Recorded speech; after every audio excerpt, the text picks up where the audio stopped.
Okay, so our last video looked at the concept or the principle of the triangle. Today I wanted to look a little bit more of a tactical focus on how to play out from the back in a 1-1-2-1 formation. As we mentioned previously, we like to play the 1-1-2-1 formation, and it's quite common and quite popular in grassroots football in England. You'll regularly see it on a Sunday morning. There is different variations, so it's we're looking currently probably at a box formation, we call it as well, so 1-2-2. So some teams are playing that formation, but at 4G1 we like to play the 1-1-2-1 formation and system, as we said previously, because of the triangles that it looks to create on the pitch. However, even with the formation, it can cause difficulties. Like any formation, it has strengths and weaknesses. And today we're going to look at how to play out from the back in this formation. Okay, so that's the system, that's usually the setup. Okay, the diamond, when you're playing out from the back, the centre back would probably come into these areas here, all right, or the bottom of the diamond, the base of the diamond. The goalkeeper would get the ball and look to take the goal kick. The winger maybe would go wide, or the centre mid, whatever position you want to call him, but probably look to give width. Concepts and principles that we've talked about before, so width, depth, length and height. Okay, and you regularly see this type of setup when you see teams playing out from the back. And then the opposition obviously would have the striker on the halfway line, the 7, their winger, the left winger, a centre back, and a goalkeeper. And typically what you see is the ball is played to the centre back, okay, and then these 3 players go and press and get after, jump out and put the centre back under pressure, okay, and then sometimes you can find it difficult to try and beat this press and get out.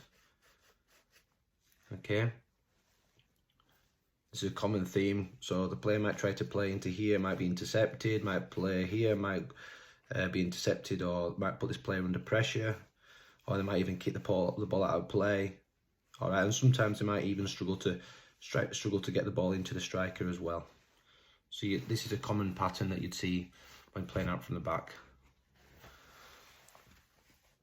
Okay, so the 3 main principles that we teach to beat pressure and break a line or a defensive line are 1, over, 2, around, and 3, through. So when we talk about over, we talk about playing over the press. When we talk about around, we're looking to play around the press. And 3, playing through the press, playing straight through the gaps. Now, this is obviously down to the individual's interpretation. So if we say, if they're pressing high, we look to play over the press and get this into here, a 1v1. If they are quite narrow, you might look to play around the press, or if there's gaps between, you might look to play through the press to beat and break the line. I think it's really important at this moment in time to reinforce, why do we play out from the back?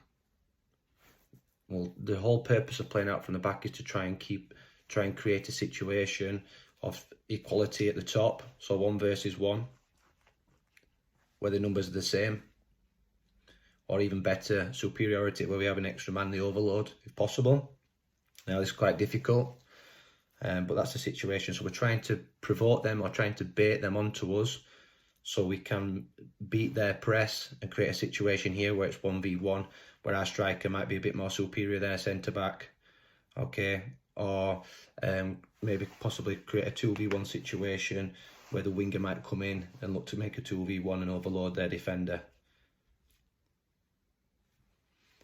Obviously, at under 7's age, it can be quite difficult, because this centre-back here typically might not be able to strike the ball physically yet and get the ball over the press. So they might find that difficult. However, they might be able to play through if they've got the passing range, but they also might be able to play around. The key thing is to talk about the lanes on the pitch.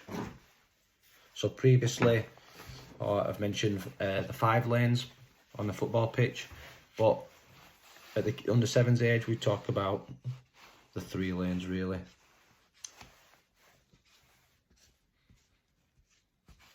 So we talk about wide areas, central and wide. So in possession, we look to occupy 1 lane. So the wingers will look to occupy the width. Centre back would be in the centre, and obviously the centre forward would be in the centre as well, and the goalkeeper's typically position central as well. Okay, so we look to occupy all the 3 lanes.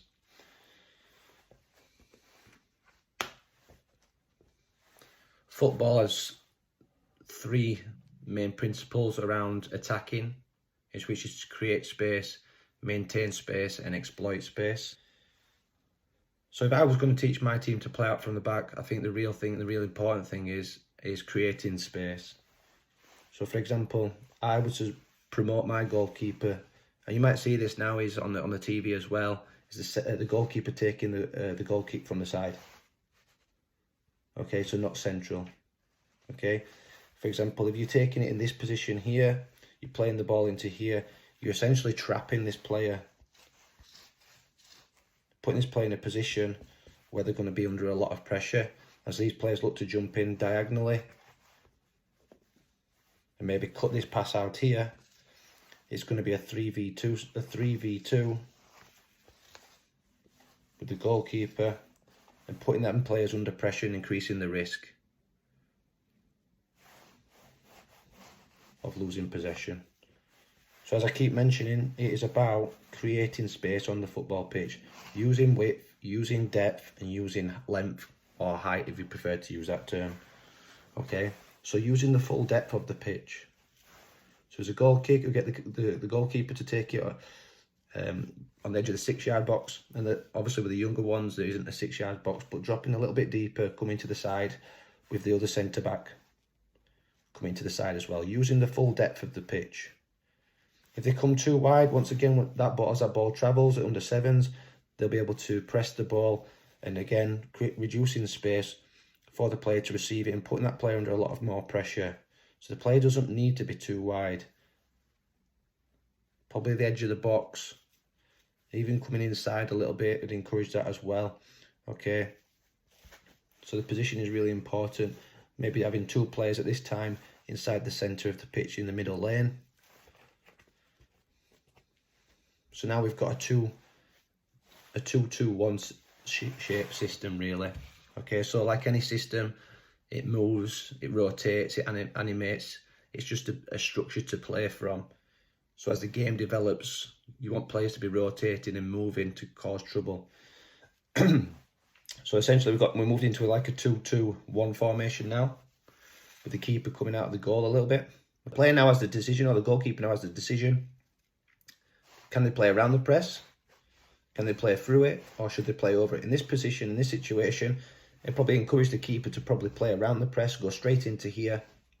As these 3 are quite narrow, this player might look to travel in now and create a 2v1 situation, movement diagonally away from the ball, and then looking to slide that player in to score. If they're quite spread out and dispersed, there might be space to just play straight through into that situation here, into the striker 1v1. I think it's key to remember, and the priority always is remember to play the furthest pass forward and get the ball forward. Okay, the best pass is the pass that takes the most people out of the game.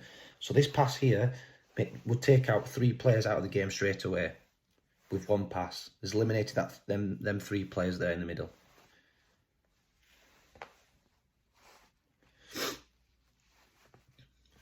You may also look to position these players a little bit deeper. Like I said, if this player or this player doesn't have the passing range to play over the press, then you might look to position these players a little bit deeper, and look to build up in a U shape.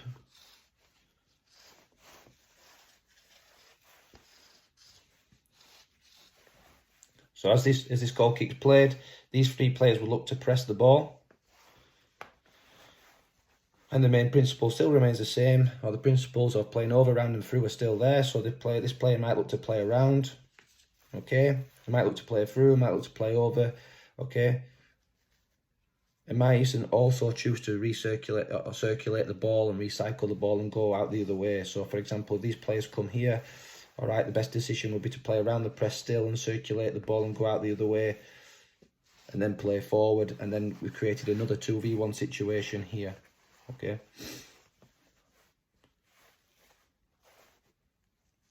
As you can see, the position of the players is really important, all right? So by having players in the right spaces, occupying the space, yeah, we've still got the triangle, okay? Still got triangles all over the pitch, and then passing networks, which will allow us to keep possession, as we've already discussed, okay? But having the set foundation, set structure, should allow you to keep possession of the ball. Without this organisation and structure, it's going to prove a little bit more difficult, to progress the ball, okay? So this is, you know, getting to this situation here, you might play into this area here, you might get shut off, all right? And once again, another principle that we talk about is you can't play forward, let's play back, or switch the play, so we play back, be patient, again, let them come on, don't be in a rush to always circulate the ball here or switch it, okay? Bait the press, provoke them to come on.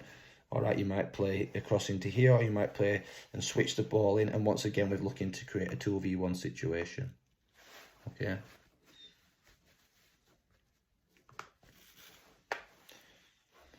Another key principle that we talk about at 4G1 and across all age groups, even when I coach at the college, at Barnsley College, is a +1 on the first line. So as you can see, if they're pressing with 3, we look to build with 4. If they're pressing with 2, we might look to build with 3, okay? So it's a +1 principle. And as you can see, if you set the players up in this structure and organisation, one player wide, another player wide, the centre-back dropping in to make a 2, and the goalkeeper just position him a little bit wider. Okay, you've now created a 4 versus 3 and a 1v1 up the pitch. And as we've said before, the objective of playing out from the back is to create a situation higher up the field where there's a position of equality or even superiority. I hope this helps. Give it a go. See what you think.